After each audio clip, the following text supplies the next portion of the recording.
Ndabasuhuje mwese aba Berry Traders mukurikiye ino video aho uri hose. Aha tugiye gusobanura akantu gato maze iminsi ndimo kubazwa n'aba traders batandukanye cyangwa se n'abandi bose bakeneye amakuru kuri Berry. Bibaza ese compounding ni iki, ikora ite muri Berry Trading? Ko wenda bashobora kuba bayibona inshuro nyinshi bakabona compounding, account compounding wenda y'amadolari 100, y'amadolari 1000 se biba bihagaze bite? Ubu ni ubusobanuro buto ku ijambo compounding mu bigendanye na finance cyangwa se ibintu by'ubukungu. Hano baratubwiye ngo compounding is a powerful investing concept that involves earning returns on both your original investment and on returns of you received previously.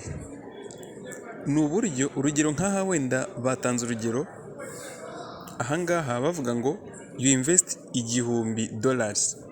Niba uinvestinze amadolari 1,000 ukininga 6%, ejo nushyiramo icyo 1,000 na ka 6 nanone ukongera ukunguka inyungu iturutse kuri icyo 1,000 hamwe na 6, iyo niyo compounding. Reka twifatire urugero muri Berry turebe compounding ni iki ikora ite. Reka mpindure page njye kuri Berry turebe nka compounding wenda urugero kuri no historique dufite hano muri account ya Berry. Reka duhere hano kuri aya madolari 158. Yes, reka duhere hano. Duhereye kuri no account yatangije amadolari 158.92. Hano yaragiye agenda 161.97. Wenda ubwo hari hajeho na profit runaka yaturutse ahantu runaka. Reka tuvuge ko wenda aya ngari nayo watangije 161.97 niyo watangije compounding yawe.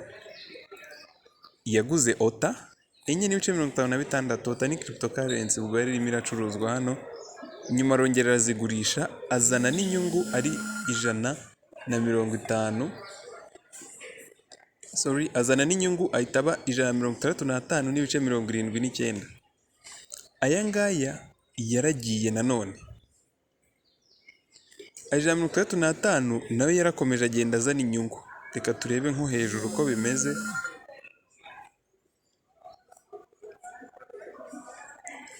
Reka turebe nko hejuru nanone uko bimeze.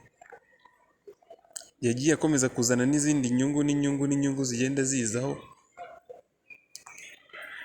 kugeza ubwo ahangaha wenda amaze guhinduka 257. Nanone aragenda yose uko yagiye hano, yagiye agura ibintu byinshi, agenda agura ibintu byinshi, akomeza kugenda yiyongera. Iyi niyo bita compounding, uburyo ukoresha amafaranga wari ufite yabyara inyungu ukongera ukayakoreshanya n'inyungu utongeye ngo ukoreshe yandi wari ufite mbere. Uko niko ugenda ukora compounding muri Berry nuko bimeze.